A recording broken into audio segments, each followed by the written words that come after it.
In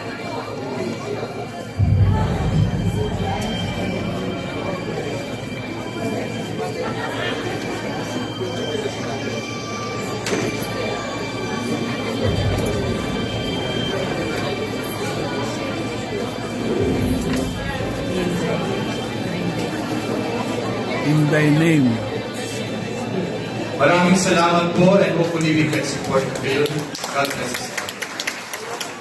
Bago siya pinatay, nag-ano pa pala siya, in-order siya. Everyday ang... Ipapalabas po siya sa commercial theaters, March 5. Please encourage your students, teachers, faculties to watch and support yung press natin sa mga parishes. Maganda po ikwento ang buhay natin, buhay ng mga missionaries, at ang mga martyrs. Binigay ko yung 5 lines, Father. 25 ang pangayon natin. Sino gusto maging martyr? Bibigyan ko siya. Uy, ang martyr comes from the big word martyria. Martyria, that means witness. Someone who will testify. Sino ang mag-testify na Jesus is Lord? Good luck. Pero ako, white martyr, wasn't red. So ngayon, tawagin natin ang mga sosyalero at sosyalera. Kasama sosyalera? Ang Socials Committee. Mga brownies.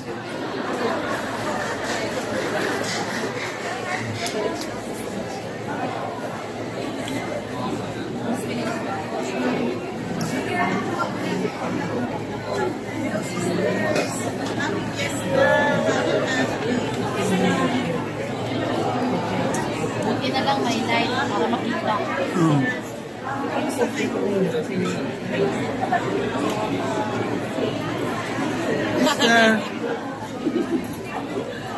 Binigyan ako ng ice cream. Parang lang. Ice cream lang. Uwi ka na? Pa. Uwi ka na? Kaya ka, paano ka? Hindi pa. Kasi hindi ka pa uwi. Yeah.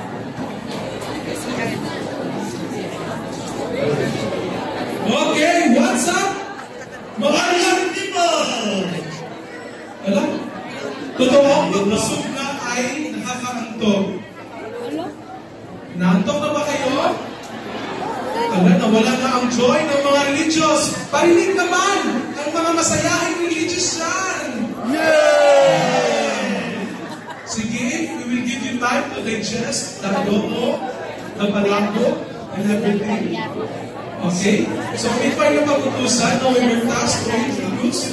So, kami po ay mag-introduce ng ating events, ng ating Energizer Brother. Yes. So, to break those sleepy cells in our body, we will be entertained. Of course, everyone is asked to participate. So, please stand up and tawagin natin ang ating mga kapatid, Brother Seth and Brother Nao.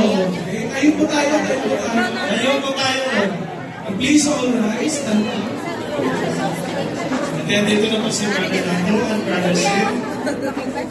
Wala naman siya.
So ngayon, kung kayo magkasama kanina, magkaaway kayo ngayon. I mean, for this game, no? For this game. So, ang tawag sa laro na ito, hep hep, hooray! Turn around, grab. Okay? Practicein natin, no? Hep hep, hep hep. Hooray! Hooray! Turn around, and grab. Opo, ganon. Okay? Sige. Nakuha? Nakuha? Did you get the instruction? The instruction is not there. Okay. Instruction done? Okay, okay. Sige, sisters. Kayo ay magkaharapan ganito. Sister dito ka. Sister dito ka. Okay, sister. Okay. Magkaharapan kayo. Okay? Okay, dito pa ang position, sisters. Sige po, yung isa dito na side sa kabila. Lipat mo partner. Yan. Ayan, susunod ito. Okay, dito. The other one will stay on this side. Okay, mag-fight kayo muna ngayon, no? You will have to grab the cup, no? Careful, ha? Okay. Sige, practice, okay? Ready? Practice. Practice. Hep, hep. Hooray! Hooray! Hooray! Oh, wala hindi nakikinig ako. Okay, okay, 1, 2, 3, go. Hep, hep. Hep, hep. Turn around. Turn around. Grab. Okay, practice now. Turn around. My God. I didn't say grab. I said, my God. Why did you grab? My God. You don't know how to listen. I didn't say grab. I said, my God. Okay? One more. Brothers, listen. Grab. I said grab. No? 1, 2, 3. This is the final one. No? So those who will grab the cup, paano ba sabihin ko yun? Yeah, those who will advance. Advance ka? Tulong. So if you grab the cup immediately, at the command get, you will be automatically eliminated. Okay? Okay, 1. Okay, ready? Final na ito, mga kapatid. 1, 2, 3, go! Hooray! Hooray! Hooray! Hooray! Hooray! Hep, hep! Hep, hep! Hep, hep! Turn around! Hooray! Hooray! Grab! Ah! Okay, those who don't have grab, you may sit down. Ay! Talo ang mga Pinoy. Paano ba yan? Okay, sige. We will put only 1, 2, 3, 4, 5, 2, 4, 6. So 3 na lang, 3 na lang tayo. Tatlo na lang tayo. Yan. Okay, let's interview first. Kasi napagod na po ako. Wait lang. Brother, how was the game? How was the game? You like the game? Okay. Parang nag-competition na yun. Okay, hey! 1, 2, 3, go! Hep, hep! Hep, hep! Hooray! Hooray! Okay? You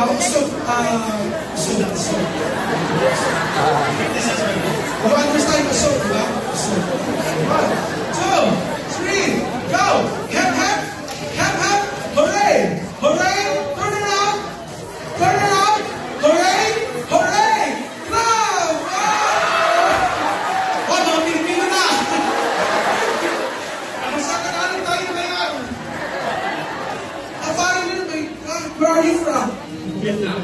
Vietnam? How many years are you in this town? Almost 6 years. Almost 6 years. So magtatagalog tayo. Okay? Okay, so we will put 2 cups. Okay na ba yan? 3 winners pa? Okay, 3 winners na. Okay, congratulations. Oh my God, so our next is community dance ulit is na bago ng pag-rin. Sasayo po tayo ulit. Picture lang po.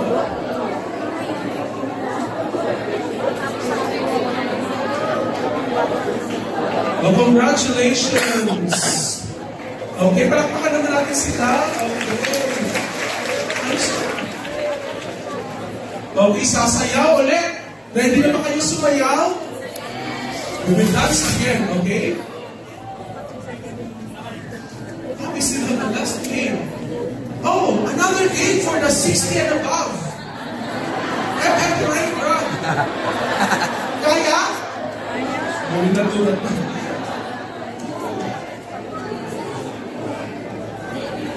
Okay, so let's have a bring it game. Bring me pala yung bring it, no? Bring me, okay? Brother, can you have something, Brother Arnold? Pag-press na. Nakapalik ka na yung Okay. recording. Oh, Brother Arnold, naman mo ka.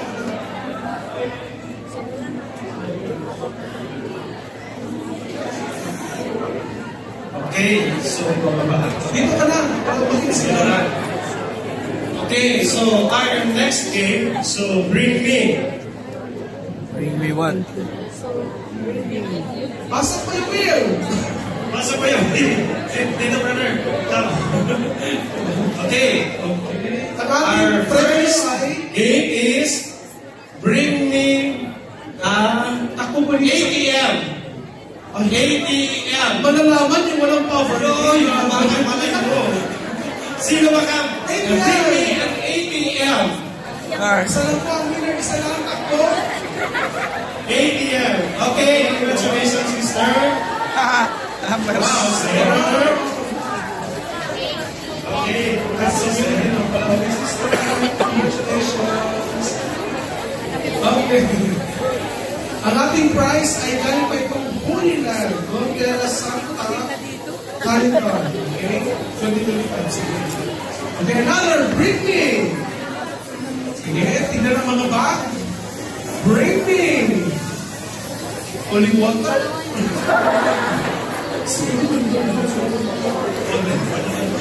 Holy water. Holy water. Sir, what? Wow. What does that mean? Holy water. Wow. Sister. Lahat, sister. Dalawa si Carl. Okay. Alagad ng Panginoon. Congratulations. Sister, what do you have holy water? Venerable. Oh, Venerable. my Yun yung pinaka-list? Oo. Tapos blessed. Blessed. Ano na yung blessed? Brother, magmamasikan ka. So, Bring me. Saint na. O relic daw. Relic. Baka madala na yung relic dyan. First class relic. Ay, meron ako white hair. sister, master.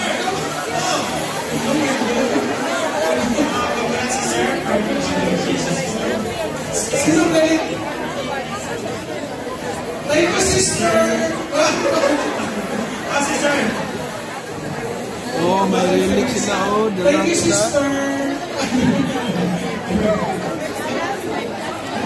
Relic. Isa pa. Mayroon pa. Pa-close na po ang relic. Kay Father Palaw. No? Oo. Ano ba ba? Okay, next, meron pa ka? Kanilakra. Wala na. Sino yun? Hindi mo dyan sa pisarin ko. So, okay, bring me a picture of Our Lady of Mount Carmel. Ay!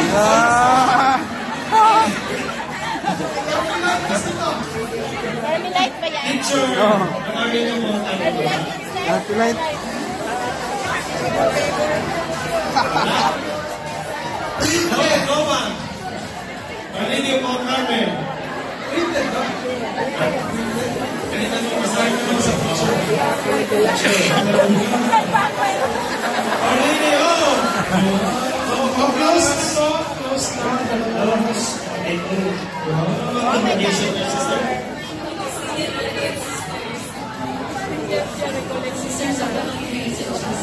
Congrats. Para nakapag-promote ang brother. Congratulations. Oh, thank you very much. Yung relic hindi binigay, ito binigay. Marami sila. Okay, Britney, this is essential. Alam mo, essential ito sa mga madre. Of course, the brothers. Bring me lighter. Kasi sa chapel, kailangan ng lighter. Sa chapel, ha? Lighter. 4, 3,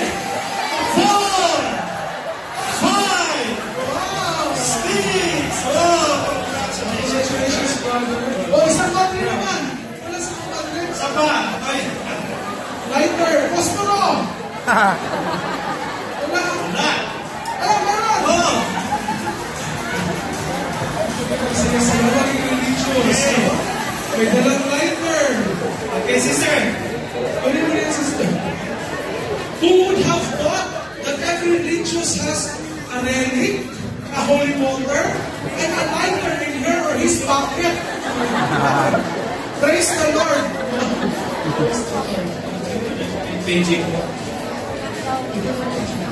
Beijing po, who is the owner of Hyundai Innova, plate number TTI 158. Paki-atras daw po, Hyundai Starex. Okay, sasakyan daw po. Paki-adjust, ano daw po, Anong paki-atras color? daw po. Anong color? Ano po color ito? Black po. Black. Yung type. PT1, 158. Hyundai. Okay, bring me ito. Bring me. Gospel book. Bible! Bible! Bible. Okay. Bible Diary. Sit okay. Okay! Congrats. Congratulations! Bible nasa app sa cellphone. Wow. Congratulations. Wow! Okay, so Anong dala mo, brother? wala na kayo maraming chinilas. We still have prices? Meron pa? Oh, wala, yung gelo daw, pinaka-bring me. Meron po. Okay, bring me. Okay, stop na muna. Tayo muna isasayaw niya ulit. Okay? Stop na tayo. Alas na, isa Lahat na. yan ay Carmenite. Hindi po, assist ka niya ba? Isa na lang. Yung maingay dyan. Naubos na ako. Assist ka niyan. Yung dalawa kayo. Yung nagpadala ng picture na Our Lady of Mount Carmel. 4 volumes. Meron ba? Nakapinigenta, di ba? Wow! Ah, Isa lang. Marami ba yung minsan? Isa lang naman. Thank you. Yung reading. Okay, we invite everyone to please stand up. We will dance again. ayun, kasama ni Sal. Pero, Yung ABC. Together with the brothers. maliit lang yun. Apathy, apathy. Okay, may Christian brothers to please come. And we invite also the ICTians, ICPians. the postulants. Mga the postulants, I mean, is be here on stage. We have community dance, the sensational, up until. Ay, this.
Okay, what's next? Other goods, okay, tapos na po ang aming. We are signing off na sa social security. Thank you po. Other goods, take the floor. Hello. Maraming salamat sa mga Franciscans at sa mga Carmelites. Yan. Kanina, overflowing tayo. Bakit marami sa buka? Ang aga naman kinuha na agad ni Lord. Siguro may mga other commitments pa sila ngayon. Sunday kasi, di ba? Pag Sunday kasi, busy tayo sa mga parishes. Tahimik na muna ako kasi mag-online pa sila. Okay.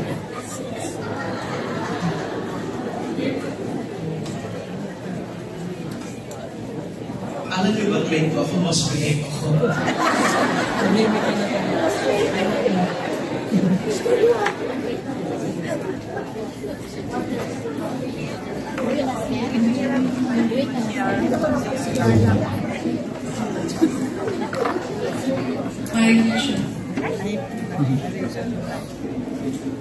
Mabuhay Pilipinas and hello world to the rest of the world. I'm Brother Larry Husay from the Hospitaller Brothers of St. John of God. Welcome to your companion in looking at the church, the world, and the society from the consecrated point of view.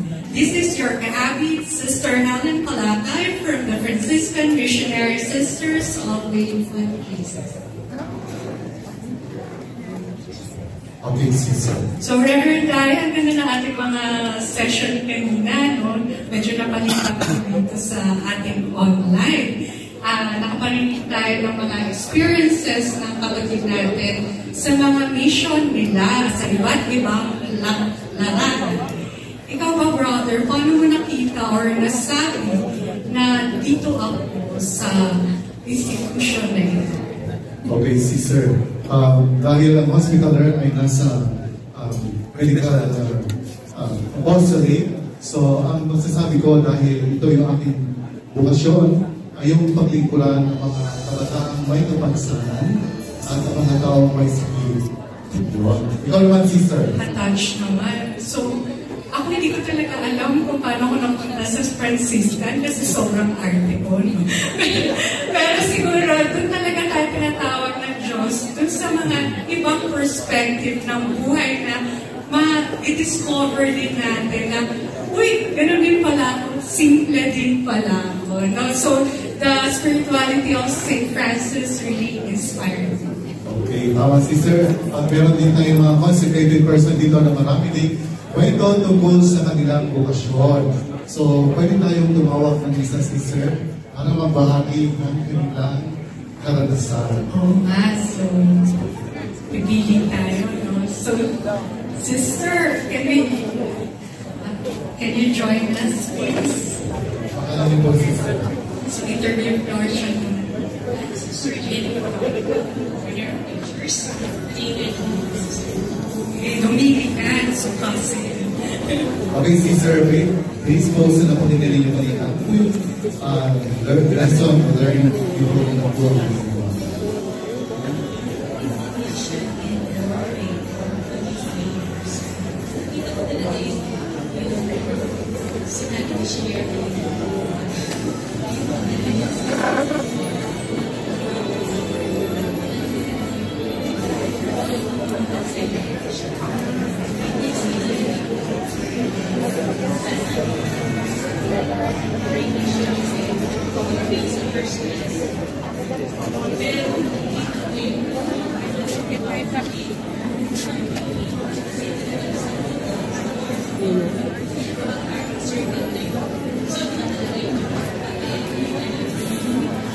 Sister, ilang taon po kayong sa mission, Sister?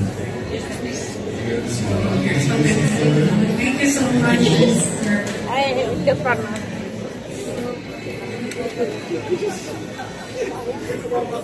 Okay, Sister.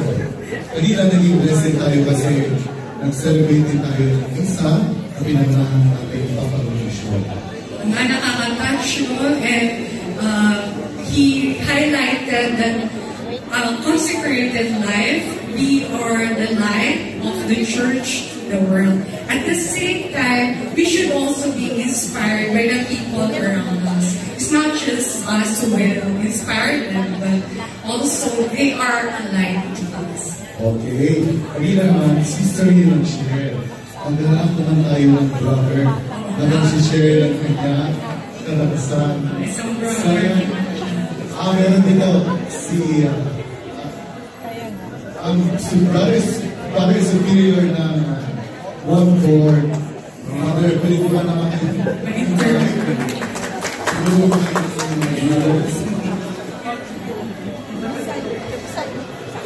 okay, Father, ano yung inyong insight regarding sa token ito?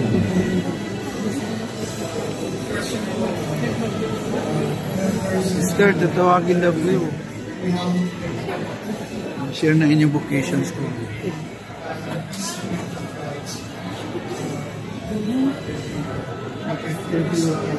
It's important that you are connected to the source. We have time for our prayer or our faith, so that we can read this with God, especially our brothers and sisters, those who are longing for justice, longing for God's presence in their lives. Okay, thank you, Father. Yes, mga sister, ang ganda talaga ng consecrated life. At kaya naman mga kahabits, marami pa tayong activity ngayong hapon. So abangan niyo po yan. At mga kahabits, mag-comment lang kayo dyan. Gusto nyo i-shoutout namin kayo. Diba, Brother Daryl? Napakaganda talaga ng mga sharing kayo. Yes, sister, tama ka dyan. Sinabi dahil sa ating PM session, ay mapapakinggan naman natin ang mga testimonial sharing mula sa older consecrated person sa pamumunan ni Sister Sonia Altiger, RSGJ of the Society of the Sacred Heart. Thank you. At mula naman sa Secretary Institute, Mr. Frederick Perez, ang President of the Asian Conference of Secular Institute. Grabe, no? Hindi lang talaga ang Brother Daniel na mula sa... meron pa tayong isa. Mula naman sa mga formante, si Sister Rhea Fatima Navarro of RA, a member of EXOS. Pagkalihan, sister, ang mga namin ang palaro na sinalihan ng mga consecrated. Ayan, no? Then, alam mo ba, sister, pagkatapos ng sharing, magkakaroon tayo ng concert. Talaga. Abangan natin yung mga concert, makikita na natin yung mga talent ng consecrated. Nakita ko na po ang mga participants ng concert mamaya. Nakita ko na ang presence ng mga RBM sisters, ang mga SBSC brothers, at nandyan din po ang Mary Hill School of Theology. At marami pang iba. So, abangan niyo po yan. So, ang mga performance natin ay mula sa iba't ibang congregation at institution. Kaya naman, mga kaawit, huwag kayong aalis at sama-sama pa tayo hanggang mamaya. Okay, sister. Bago dyan, bago naman pala pwede po mag-comment ang ating mga live na nanonood sa ating Facebook page. So, kanina, meron naman tayong Bring Me. Ngayon, meron din tayong okay na pala.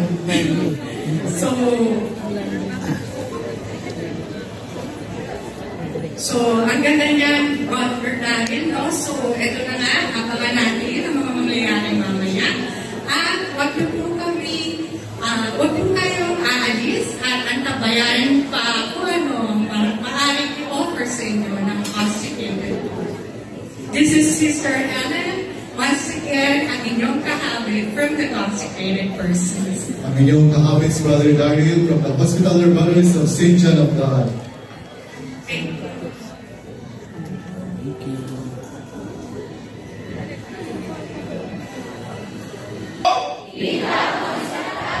Kising pa sila, kahabit Father Toots. Hello, kahabit. Mga kahabits, magandang hapon sa lahat.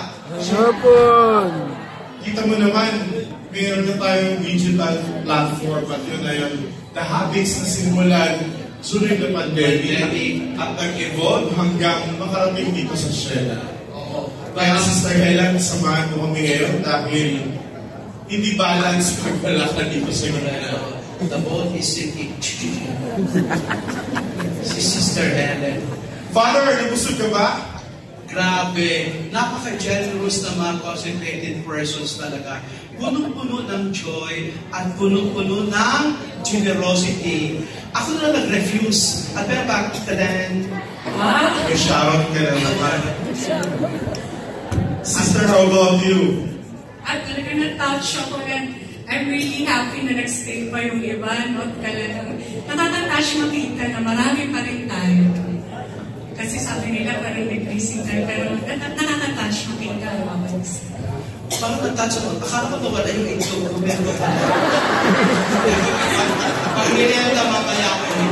Hindi ko talaga ninakaya si Father Toots. Okay!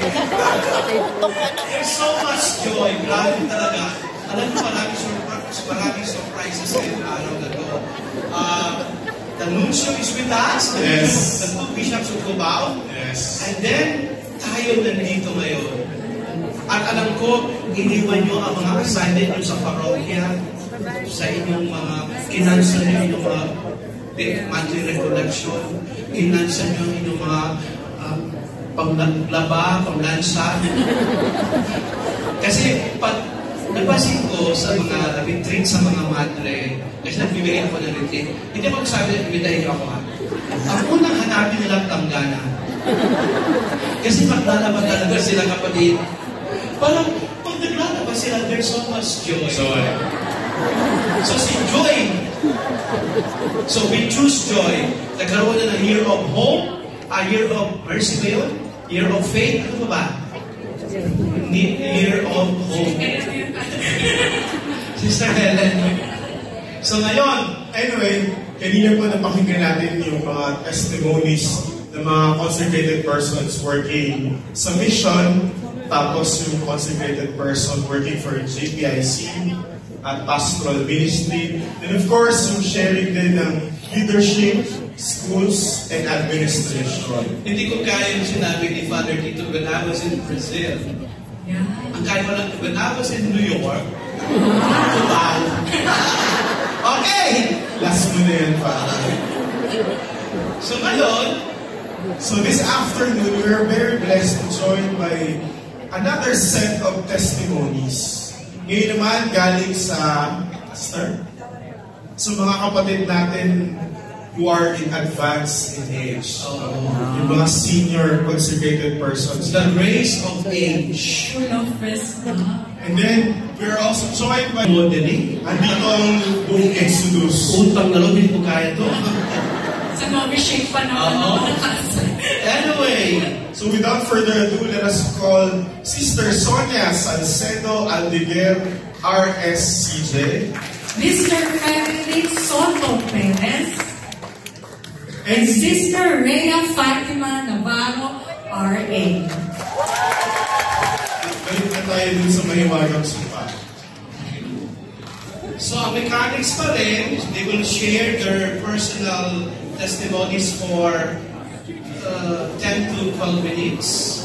And then my floor director tayo, who is very controlling of time. And then we will have the floor open. Alam niyo kapatid, fetus pa ako, madre na siya. Hello,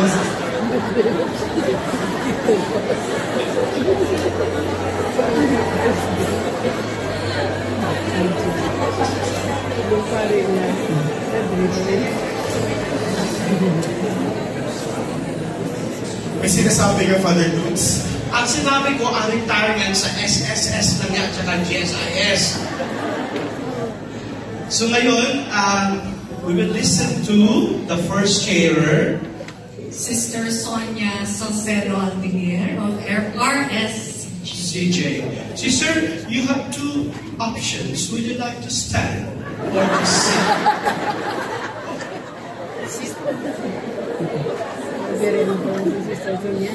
Iba conversational ito.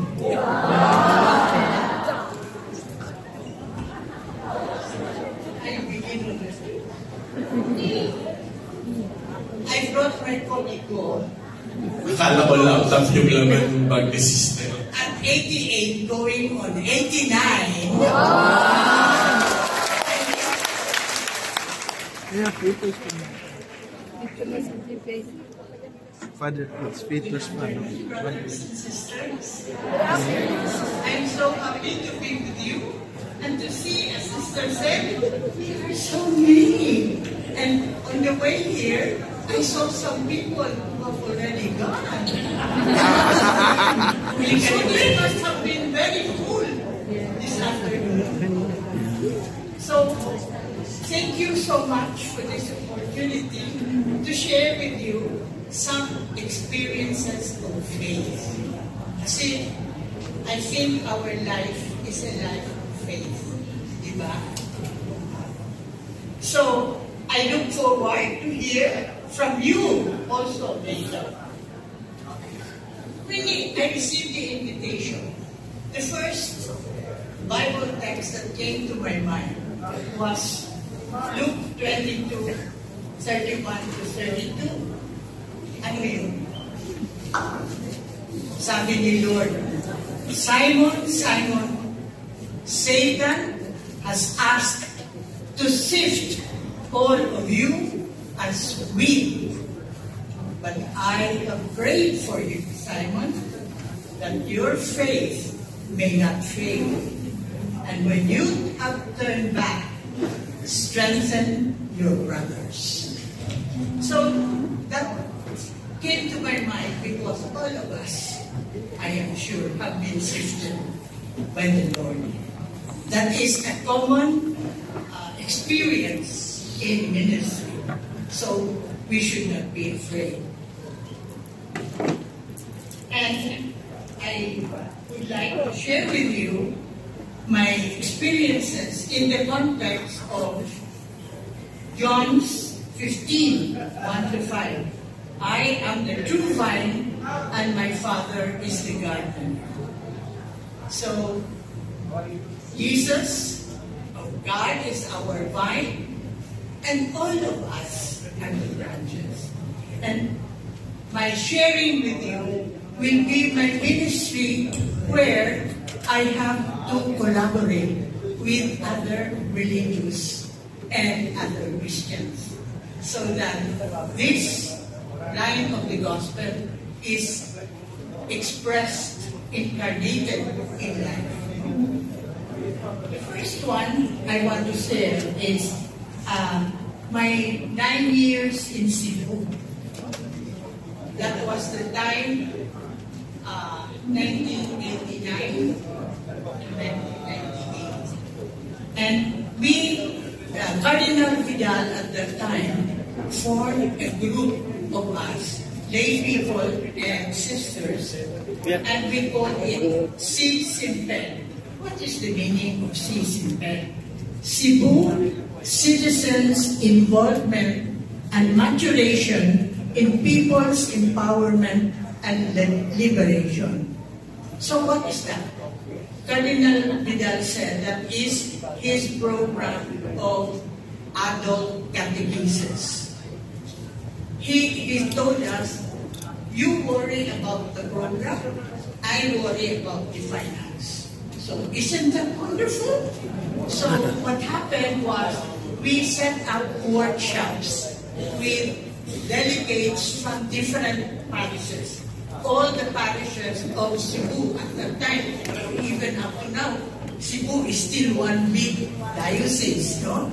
So 5 dioceses, 5 parishes at the time, they will send delegates, and we will have them for a week or more, and giving them catechesis. But what is the content? one content was the local government code.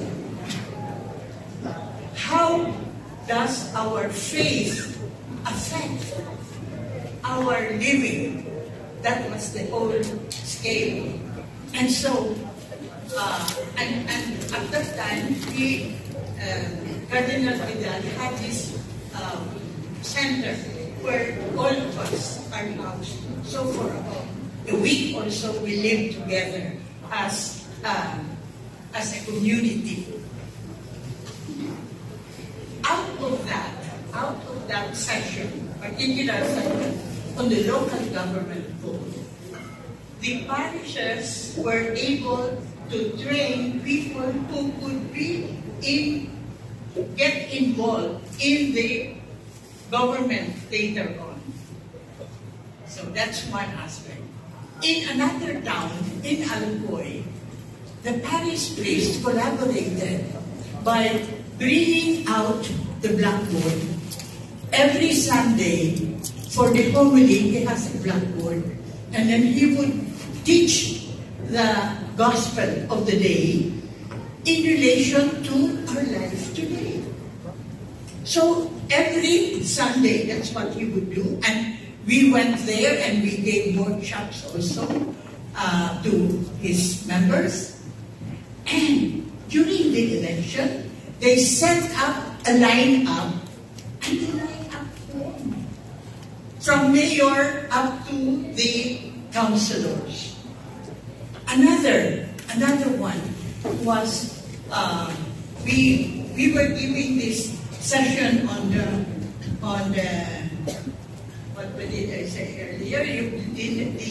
The local government code, and in that portion, we told the attendees that every congressman has to give a certain percentage of their pork barrel to their place. And so after that session, anyhow, when she went back to her parish, it so happens that the congressman was visiting. So when the congressman visited, she raised her hand. Sir, when are you going to send us the 10% medical assistance for our barangay? You know? Oh, he said, what are you talking about? So he said, isn't it that you are supposed to send this much percentage and all that? And he said, oh, sure, I will send it to you. So that way, what they learned from us can help their community. You know? It was Cardinal Vidal's way of operationalizing the decisions of PCP2. Do you remember? Who among you here still remember PCP2? Wala na siguro. Di pa pinanganak. No? How many of our parishes really lived that out? Because that was following the Vatican II. But up to now, many of the provisions of Vatican II have not yet been implemented. Another ministry that I had was when the people wanted me to run for the Constitutional Convention. And so I had to discern. I discerned community level, then up to, before I went to the provincial, I went to the bishops, to the Bishop of Iloilo, because it is the people of the 5th District of Iloilo who was asking me to run for that Constitutional Convention in 1971. Siguro some of you are not even born yet. I was 2 years old. So, I ran. 2 years old. I asked permission from the bishop of the place. I asked permission from our provincial. I asked permission from our Mother General. And I ran and I won. And during that time, when I was already in the convention, every month I would go home and go to one town and gather the teachers, doctors, all the parish members, and I would share with them the issues that were being discussed in the convention. And I would consult them what they thought about it, how they felt about it. And now, I realize that I was doing the synodal process. Even then, no. You were ahead of your time. Well, no, the Holy Spirit.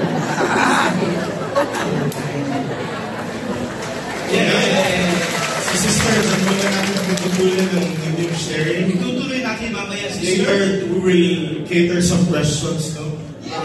Ang yaman ng Karanasan. Sister, Yes. kanyang karanasan. So, By the way, Sister Sonia is professed RSCJ for 62 years. Wow. 62 years, huh?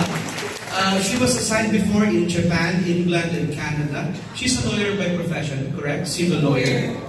And she used to serve as Assistant General of RSCJ also. Thank you, Sister Sonia. Thank you, Sister. Sister Helen? So next Hindi ko we have tapos yun eh. Mr.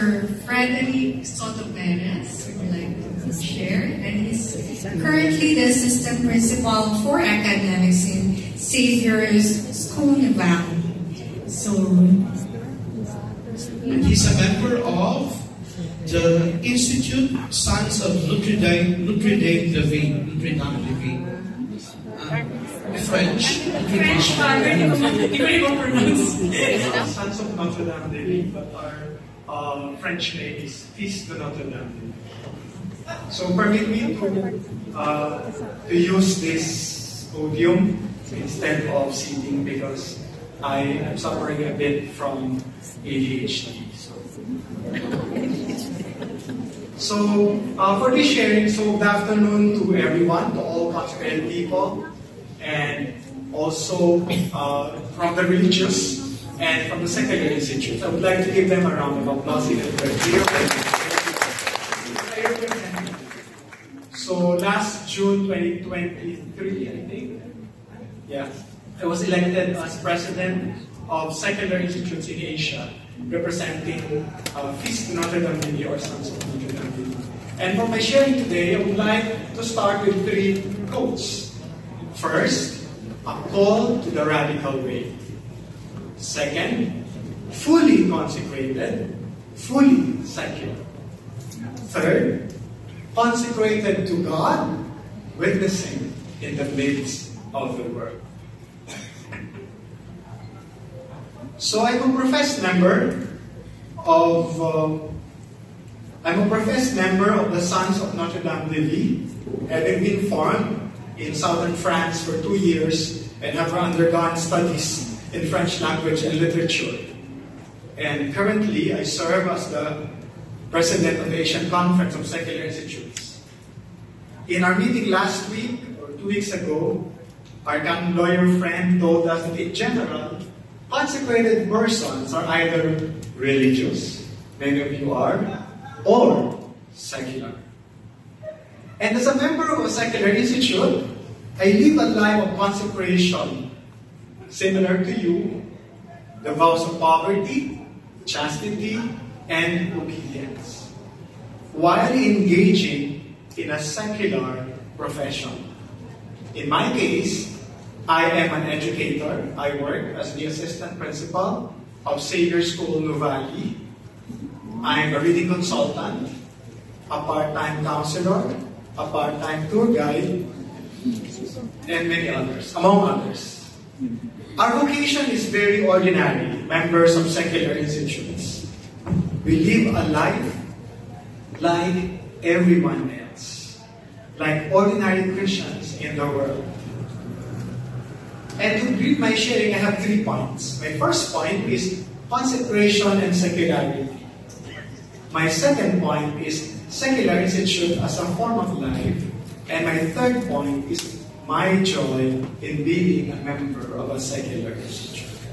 First point, In a message I addressed to the secular institutes in Asia in their newsletter after Christmas, I realized that our vocation is the image of the mystery of the incarnation. The vocation to a secular institute is the very image of the mystery of the incarnation. God becoming man.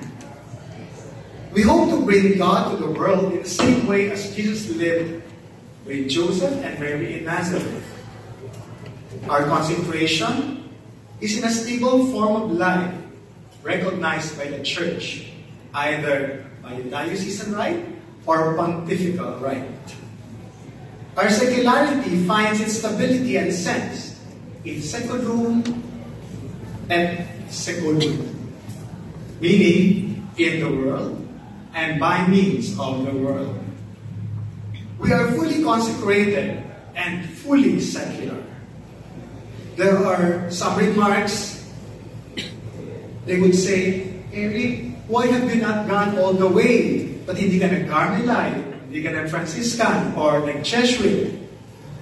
And then for the ladies among our group, ba't di ka pa nag-Madre? Parang kulang ka o hilaw in Filipino. So there is a misunderstanding or maybe misconceptions about our vocation, even among ecclesial authorities. When we present ourselves to them, they would say, third order ka ba? So those are questions so these images between secular and consecration. But we also undergo formation. I have undergone formation, separated from my family for 2 years in France. And later, after 2 years, I have professed my first vows, and after 6 years, I professed my perpetual vows in 2005.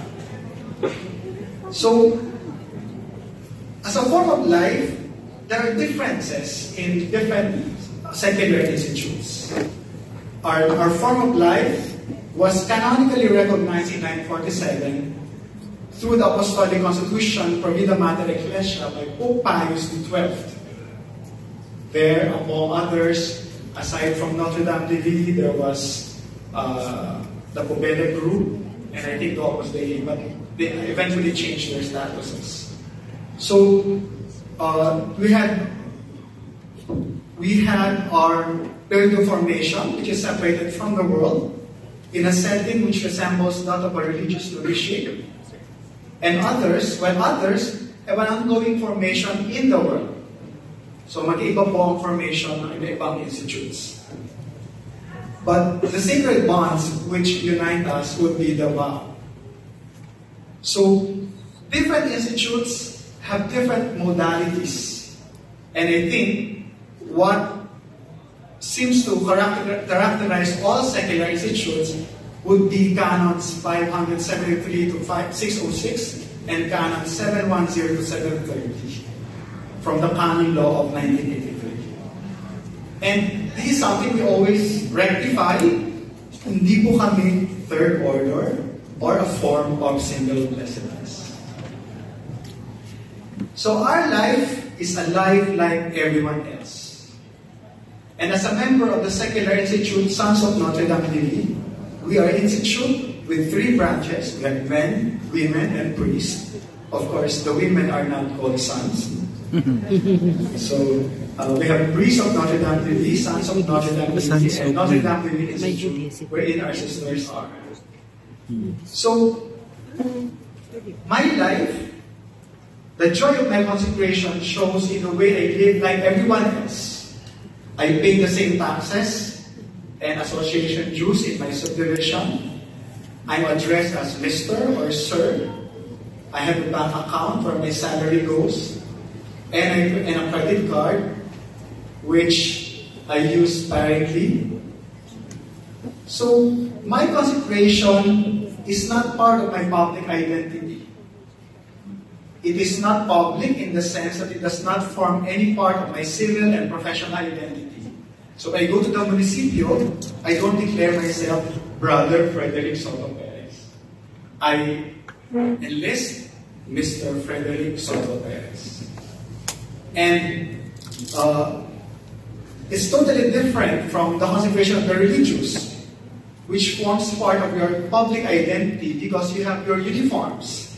I was not irritated, but I felt not excluded also when you say, mga habits. Kasi po kami, wala kaming habits. Ayun. Ano lang, baka bad habits, sana good habits. So, secondary institutes have the same mission of propagating the good news, but it is in our professional work. Some of us are accountants, lawyers, many are teachers, office workers, civil servants, and we proclaim the good news in often quiet, undramatic, simply embedded in the ordinary lives of ordinary working people. Although for me, for example, because I'm also a religious educator, I give talks and seminars also about the faith. But our direct apostolate is our work. It is an apostolate of presence and friendship. And so maybe that's the reason why I am very comfortable with my colleagues, married colleagues, my nephews and nieces, with whom I would have some ongoing friendly conversation. And as secular institute members, we also develop personal relationships with the people we work with so that we can also achieve the perfection of charity called from each one of us. A life like everyone else, that is our vocation as a secular institute. And as a member of a secular institute, just like all of you, I'm called to be an instrument of peace and a beacon of hope. And as I end this sharing, I would like to request each one of you to put your right hand over your chest. On this day, celebrating the feast of consecrated life, let us pray for that hidden soul. You see, the hidden soul God has chosen and was yet to respond to the call of God. Maybe one of them will join you. Maybe they will join me and my colleagues. Thank you very much. Thank you, Mr. Frederick Soto Perez.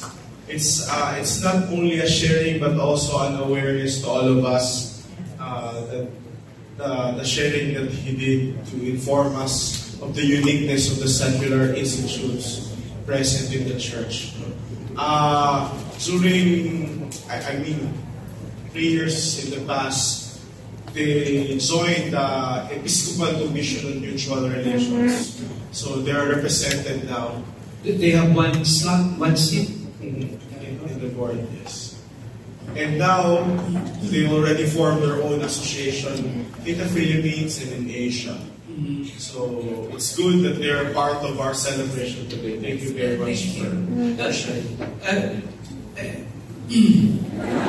Sabi kasi ni Sir, yung habits, no?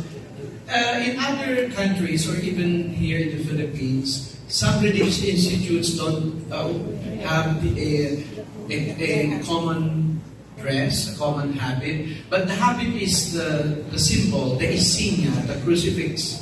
Am I correct? Parang, example in India, they wear the sari, they don't wear the veil, but they will know each other because of the Canossian insignia or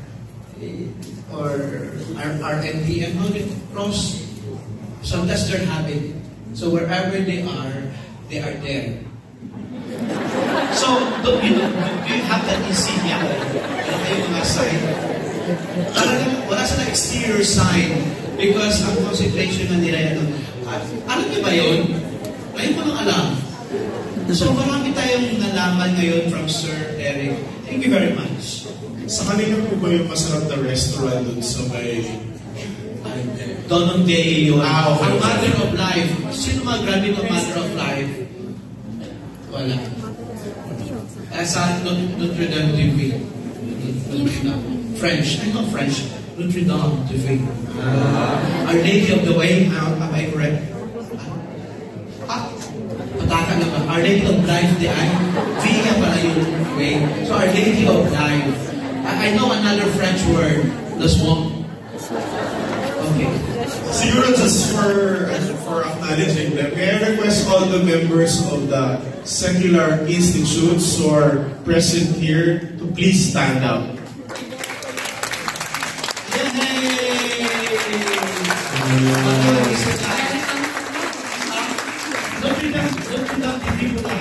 No. Teresana Association nandito. Halo-halo. Halo-halo tayo. Ang dami. Meron pang basta. Marami sila. Thank you for your 11 different. Pero inspired ako, Padre, Sister, kasi they made their consecration, pero hindi naman silent, pero in their own daily living, doon nila nililive out. Ang ganda, no? Talagang napaka-colorful lang sila. And some of them, they don't want to be recognized. Yes. They don't inform that they're part of the secular institute. Correct. I'm very surprised na may ganun pala. I think also we appreciate that more because it's more difficult, no? Parang for me kasi tayo nandiyan na yung chapel, nandiyan na yung structure, but for them, they have to do it part of their usual within the secular world. Ganun kaganda ang simbahan. Yung ating differences, yung regalo para makabuo ng isang simbahang sabay-sabay naglalakbay. Sino yung author? Diversity is a grace. It's richness. Ito ngayon. Pagdataan ka ng EDSA, huwag tulala na kamamatay. We have a novice with us at nakita mo itong mga joyful religious. Pakinggan natin, Sister Helen, ang share. Okay, we have Sister Rhea Fatima Navarro. Is this religious of the Assumption? Okay. So she finished Bachelor of Science in Information and Communication Technology, as well as Diploma in Professional Education major in Social Studies. She taught computer and robotics subject to junior high before she entered the convent. So, paano magkakasunod tayo? Turuan niya mga battery na. Hindi mo tinapos, Sister. She loves to sing. And she loves to sing, and she's only 30 years old from Cebu. Talagang na-reveal ko yung age. So, welcome, Sister Rhea. From Cebu.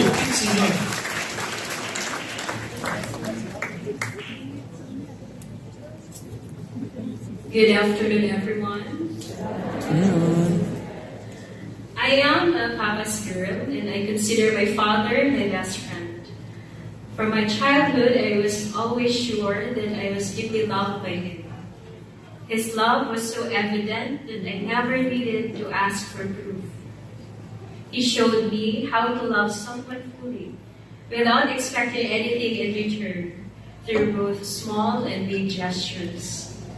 I remember the countless times he would drop everything to listen to me, or offer comfort when life seemed overwhelming.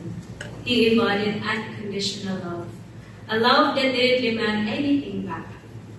For me, my father was a tangible sign of hope.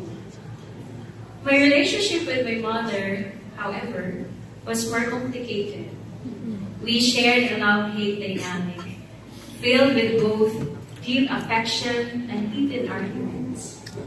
As I grew older, the differences between my mother's and father's approaches to life became more apparent, often leading to disagreements. But despite these challenges, my mother's love, though expressed differently, was no less real. She taught me resilience, determination, and the importance of standing firm in my beliefs.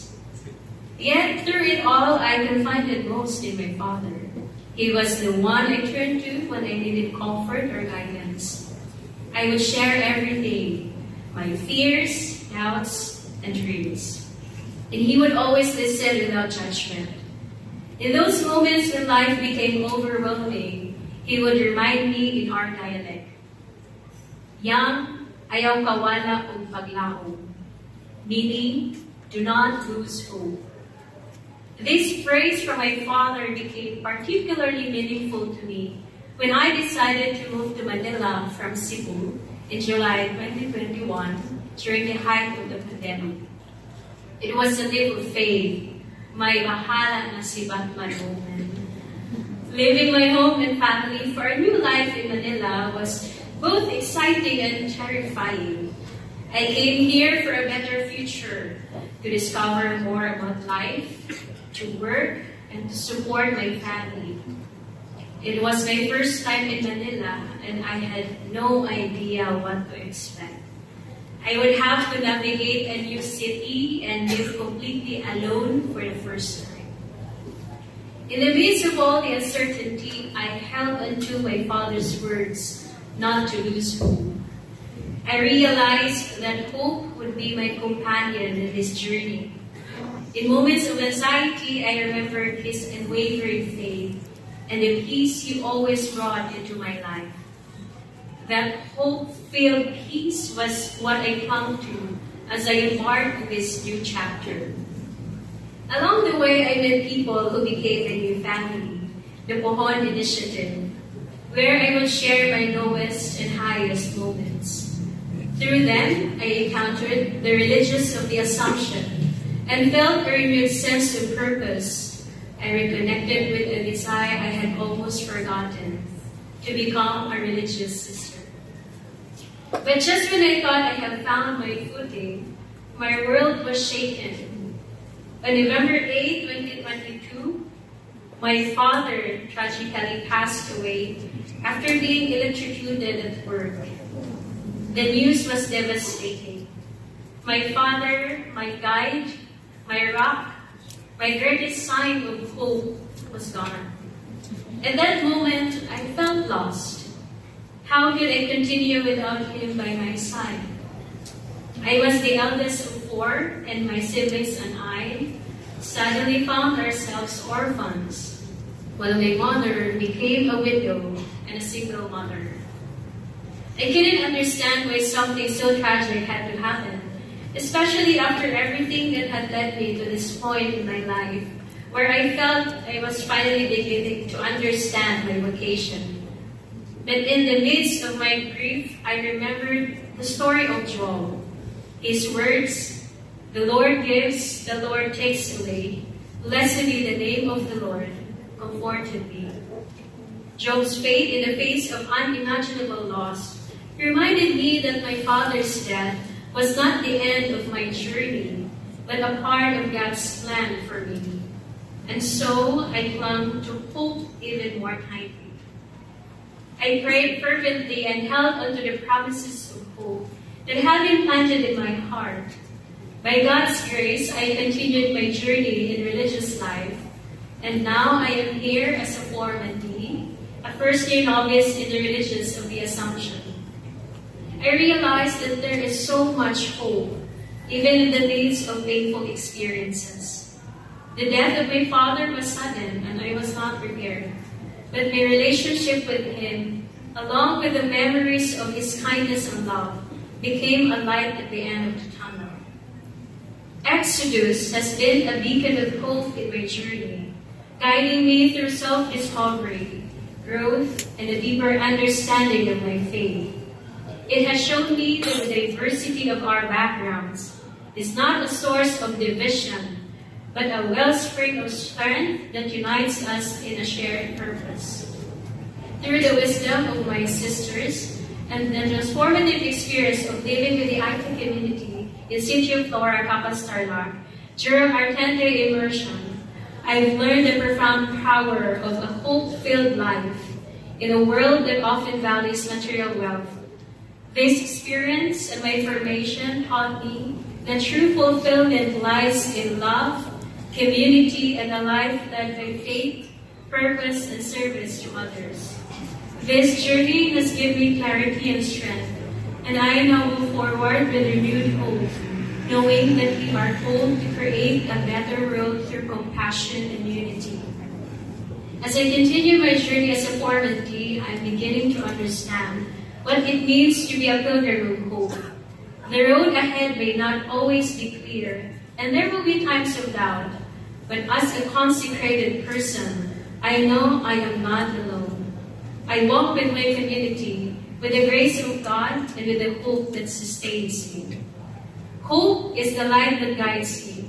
It encourages me to trust in God's plan, to remain steadfast in my vocation, and to spread hope to others. As I continue my formation, I'm learning to embrace the present moment, to offer my life as a witness of God's love, and to be open to transformation. Each step I take brings me deeper into God's calling, and I am excited to continue this journey, trusting that God will lead me, sustain me, and transform me into a person He created me to be. The death of my father was a sign of a new beginning, a sign of hope that everything is grace. Please allow me to end my sharing with my favorite quote from our Mother Foundress, Saint Marie Eugenie of Jesus, which says, "If there were hope, there would be more saints." As I live this out, I pray that I became a tangible sign of hope wherever I go. Hope is the spark that lights our way through the darkest times, reminding us that even in the face of uncertainty, we have the power to create a brighter tomorrow. I lost my biggest and brightest sign of hope, my father, but his spirit lives on, reminding me that hope can be found even in the hardest of goodbyes. And this painful goodbye led me to discover the true and perfect sign of hope, Jesus Christ. Thank you very much. Wow. Thank you, Sister Rhea. Pwede ba tanong, Sister Rhea, how young were you when you entered the RA? Ilang taon ka nun? I was 28. 28. And Sister Sonia, ilang taon ka nun? You were? I was 27. Okay. Sister Helen? I was 23. I was 24 years old. And you? 18. Well, 18 ka, college. Sir Eric, ilang taon ka pumasok sa... I was 26. Oh, di ba? Ang babata namin. Long time ago in Bethlehem. So we will now open the floor for questions, affirmations. The floor is now open for you to